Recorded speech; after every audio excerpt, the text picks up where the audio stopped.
Three things. First of all, thank you for yesterday. You gave me so many wonderful tools as far as what I want to do and create, as far as creating maybe a new way to look at compulsion. Just as you said, you don't have to sit here and you will get everything that you need, whether you're in the audience or not. And yesterday, I got everything that you offered through other people. It was unbelievable, and I thank you for that. We'll offer one little clarification.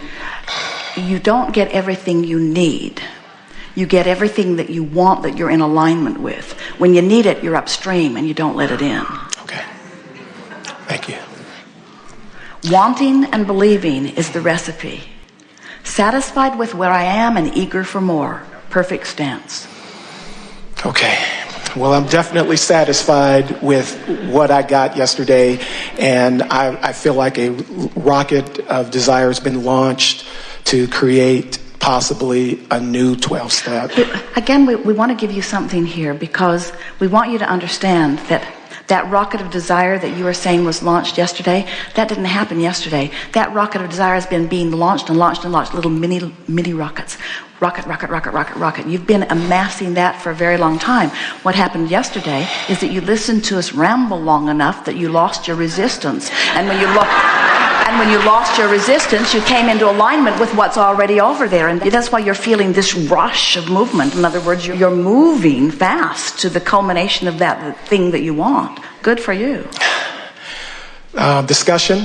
I feel that when I came into this physical existence, that my choice to come in a place that is considered to be African American, I feel like there have been some things that have been passed to me generationally that cause major problems in my life, things that I'm fighting against, things that I learned, things that I feel have made me weak. And as a teacher, I need to do my best to, reduce the amount of energy that the culture that I've grown up under has created. That might be true, and we hear you, and we know that you believe that, and we would not argue with any of that. We would softly say everybody has some of that, but we acknowledge that you had more of that. But we really want you to hear us when we say that feeling that you were disadvantaged because of that is an upstream thought. And we don't want you to try to overcome that, because it's just more upstream. Feel the difference between saying, I was born into an environment where there were axes to grind, where people were pushing against me or us and we were pushing against them. Think about the difference between acknowledging that, even though it's real and even though it happened and even though it's documentable. Think about how it feels, and then try to find a softer statement that says something like, well, I was born where I was born, and I must have had a reason for coming forth, and people are always doing the best they know how to do, and it's logical that in this time we would have expanded awareness more than then. And while I wouldn't want to go back there, I don't want to call it wrong either. Can you feel the difference, how it diffuses the discomfort just by sort of letting it go rather than trying to take it by the horns and even understand it? Yes. Now the tough stuff. It's all right. It's all right. It's all right. You put your boat in where you put your boat in. And you know what? We just want to say to you, since all your stuff is downstream, and it's good stuff because you've been after it for a while, and since the stream is moving to it, it doesn't matter a whit where you put your boat in. In other words, we're as thrilled for you to put it in at despair or powerlessness as we are at appreciation, because the stream's moving and you're releasing resistance and you got to get what you want. So no worries, right? Okay. That was downstream. Okay. In other words, tough. but doable.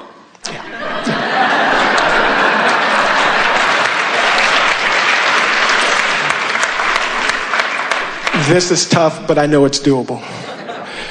Abuse, verbal, physical, is a part of my early existence. And I've been on a journey to release as best I could with the tools I had. Of course, coming in contact with Abraham has increased that release like 20-fold. So I appreciate you again for that.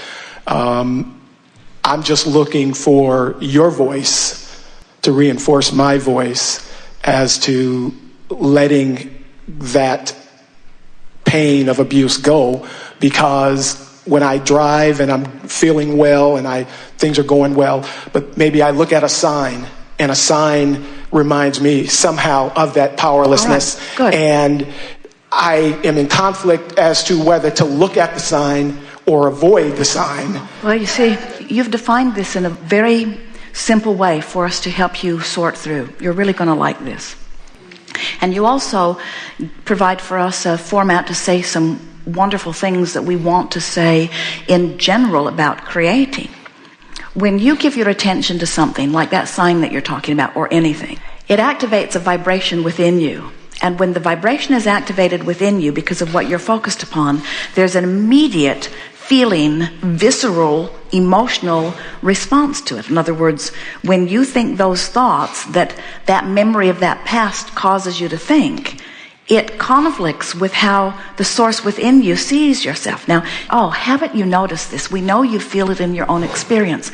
Don't you find it interesting that somebody can have had abuse as a child, and now they're many years past that, but the pain of the abuse feels worse now than it even did back then? And you'd think that the feeling of pain would be more diluted as time goes by. So what makes it more? Oh, you're really going to like this.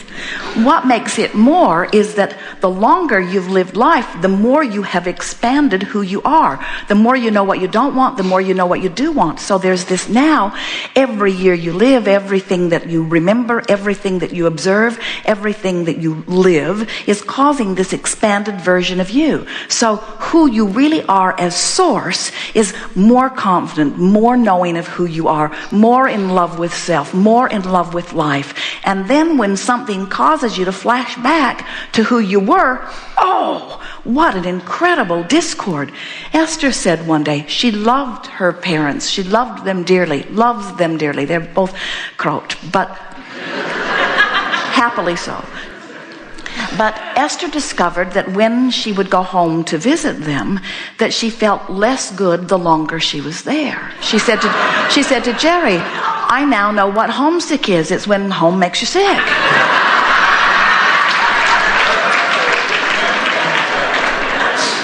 And we explained to her that what's happened is over time, Esther has become someone who's vibrating over here.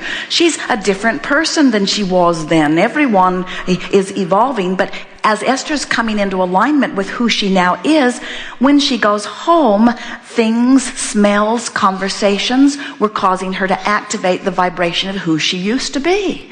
And when the vibration of who she used to be is activated with her inner being over here loudly calling her to that, strong tug of war. And so life has caused you to be a being who is self-sufficient, a being who's tuned in, tapped in, turned on. And when you focus back upon those thoughts of abuse, you separate yourself so far from who you are, it is unbearable, you see. Nice to know. But now what? So, now we want to say to you, when you give your attention to something, no, it doesn't matter what it is, and you hold it there for a little while, whatever its vibration is now activated in you.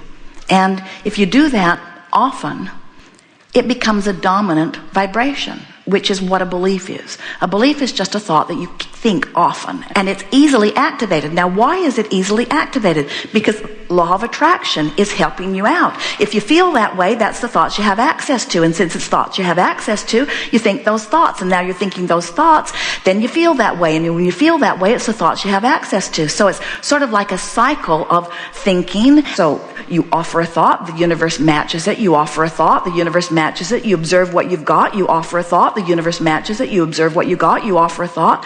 So don't be hard on yourself. It's normal. It's actually easier to think the thoughts that you've been thinking than it is to think the thoughts you want to think. You only have access to the thoughts that are sort of kind of really in close relationship to the thoughts you're thinking. What goes wrong with so many of you is that you have these moments of connection, and then you have these moments where you're having a flashback to strong separation, and then you say to yourself, I should be over here. I shouldn't feel like this. Should I look at the sign? Should I not look at the sign? What should I do? How can I get over here where I belong? And we want you to stop saying, I need to jump over here, because it's not possible.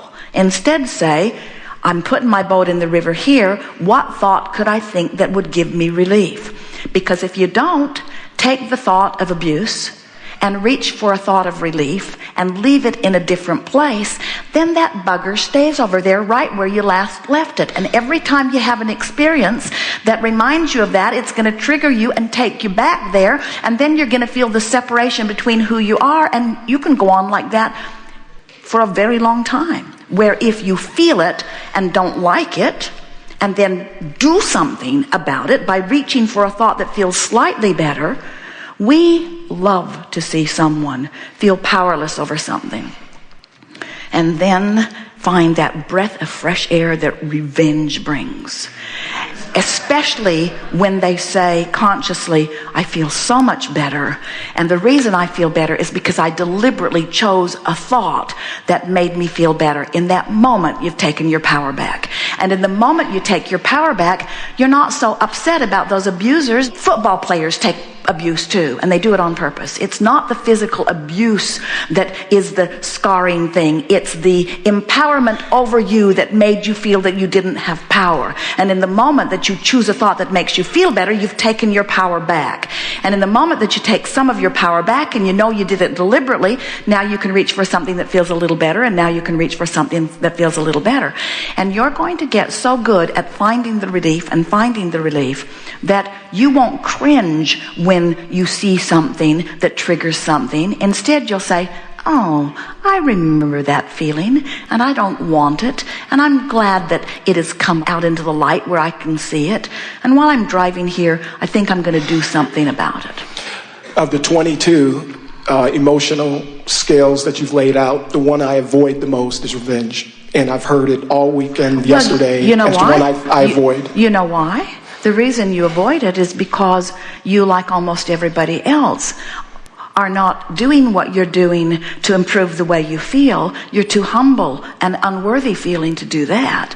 You make every effort that you offer, almost everybody does, because of the response that you're going to get from somebody else. And other people don't like you in the revenge mode. They liked you better when you were depressed. You were a lot less trouble. Yeah. Oh, yeah. Oh, yeah. Oh, yeah. You see, this happens to children all the time. This is the greatest abuse of all, we think. Because a child is in an environment, or anybody is in an environment where they don't feel free. And then their natural call of source pulls them into that revenge, rage, anger.